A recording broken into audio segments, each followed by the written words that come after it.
వైఎస్ఆర్ రాజీనామాతో ఖాళీ అయిన ఏపీ రాజ్యసభ స్థానం బీజేపీకి ఇచ్చేందుకు అంగీకరించింది టీడీపీ జనసేన.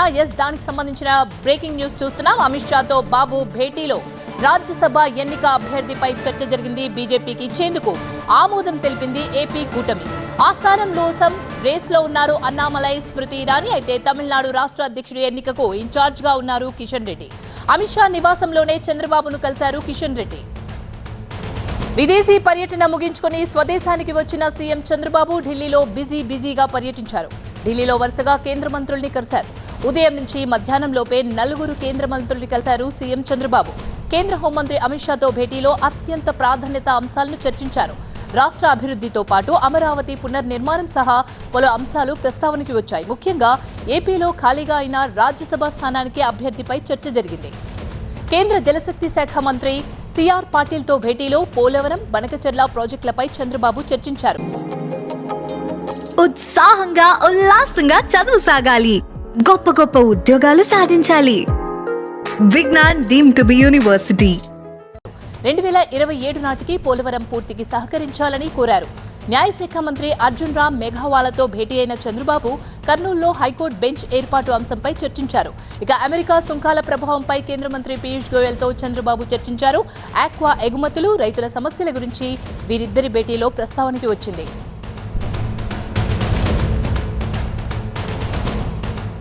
పూర్తి సమాచారాన్ని మా ప్రతినిధి గోపి అందిస్తారు. గోపి, బిజీగా గడిపారు సీఎం చంద్రబాబు. కేంద్ర మంత్రుల్ని కూడా వరుసగా కలుస్తున్నారు. సో అభివృద్ధికి సంబంధించి అలాగే పలు ప్రాజెక్టులకు సంబంధించి కూడా ప్రస్తావన వచ్చింది. ఏ అంశాలు ప్రస్తావించారు? అక్కడి నుంచి కేంద్ర మంత్రుల నుంచి రెస్పాన్స్ ఏ విధంగా ఉంది? ముఖ్యంగా ప్రధాని మోదీ పర్యటనకు సంబంధించి కూడా చర్చించారు అన్నట్టు తెలుస్తోంది. పూర్తి అప్డేట్స్ ఏంటి? యూరోప్ పర్యటన ముగించుకుని ఈ తెల్లవారుజామున 1:15 ఢిల్లీ చేరుకున్నారు చంద్రబాబు. ఉదయం 9 గంటల నుంచే ముఖ్యంగా హడావిడి మొదలైంది. వరుసగా 4 కేంద్ర మంత్రుల్ని చంద్రబాబు ఈరోజు కలిశారు.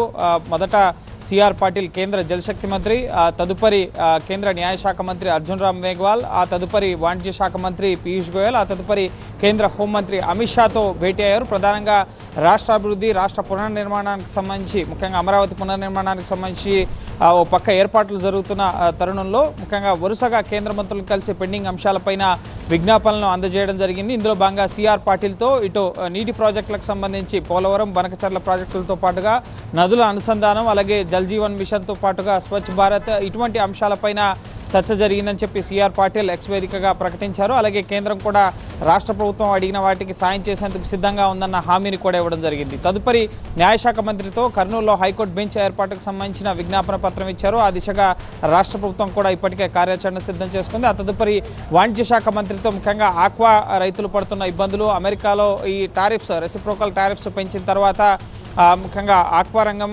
రైతులపైన తీవ్ర ప్రభావం పడుతుంది. ఎగుమతులకు సంబంధించి సమస్యలు ఎదుర్కొంటున్నారు రైతులు. సో ఆ అంశాన్ని పీయూష్ గోయల్కి వివరించారు. త్వరలోనే పీయూష్ గోయల్ అమెరికా వెళ్ళబోతున్నారు. భారత్ అమెరికా మధ్య ఒక ట్రేడ్ ఒప్పందం, వాణిజ్యపరమైన ఒప్పందం కూడా జరగబోతుంది. కాబట్టి సో ముందస్తుగానే ఈ అంశాలపైన కేంద్ర మంత్రికి చంద్రబాబు అవగాహన కల్పించడం జరిగింది. విజయసాయి రాజీనామాతో ఖాళీ అయిన సీటుపై అమిత్ షా, చంద్రబాబు మధ్య కూడా చర్చ జరిగినట్టు తెలుస్తోంది. ఆ చర్చకు సంబంధించిన డీటెయిల్స్ ఏంటి?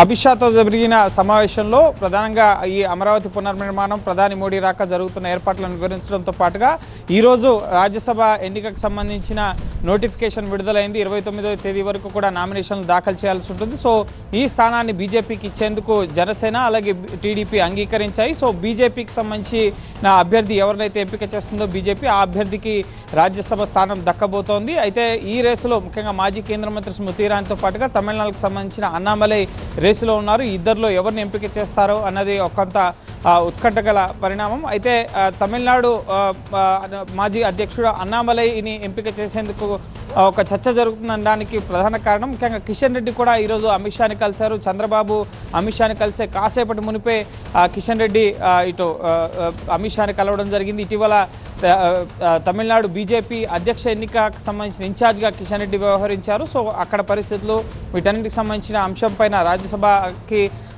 ఇటు అన్నామలైని తీసుకొచ్చి కేంద్రంలో క్యాబినెట్లో స్థానం కల్పించాలన్న ఆలోచనలో కూడా అధిష్టానం ఉన్నట్లుగా తెలుస్తుంది. సో దీనిపైన కూడా అధిష్టానం ఫోకస్ చేసినట్లుగా తెలుస్తోంది. సో అక్కడే ఆ సమావేశం తర్వాతే ఇటు చంద్రబాబును కూడా కిషన్ రెడ్డి కలిసి జన్మదిన శుభాకాంక్షలు తెలియపరచడం జరిగింది. సో ఎట్టకేలకు రాజ్యసభ స్థానానికి సంబంధించి ఒక క్లారిటీ వచ్చింది. అభ్యర్థి ఎవరు అన్నది అధికారికంగా బీజేపీ ప్రకటించాల్సి ఉంది. కానీ బీజేపీకే ముఖ్యంగా రాజ్యసభ స్థానం విజయసాయిరెడ్డి ఈ జనవరి 25వ తేదీన ఈ ఏడాది రాజీనామా చేశారు. ఇంకో 2 ఏళ్ల టెన్యూర్ ఉంది. సో ఆ టెన్యూర్కి ఉప ఎన్నికలో భాగంగా ఇప్పటికే ఎన్నికల సంఘం షెడ్యూల్ విడుదల చేయడం జరిగింది కాబట్టి సో ఆ స్థానానికి బీజేపీ తమ అభ్యర్థిని త్వరలో ప్రకటించబోతోంది. చంద్రబాబు ఢిల్లీ పర్యటనలో భాగంగా ఈ అంశంపై క్లారిటీ ఇవ్వడంతో పాటుగా రాష్ట్రంలో ఉన్న రాజకీయ పరిస్థితులు, ఈ కేసులు, వీటన్నిటికి సంబంధించి అలాగే ప్రధాని మోడీ రాష్ట్రానికి రాబోతున్నారు కాబట్టి పునర్నిర్మాణానికి సంబంధించి కేంద్ర సహాయం అలాగే జరుగుతున్న ఏర్పాట్లు వీటన్నింటినీ కూడా అమిత్ షాకి చంద్రబాబు వివరించడం జరిగింది. Thank you.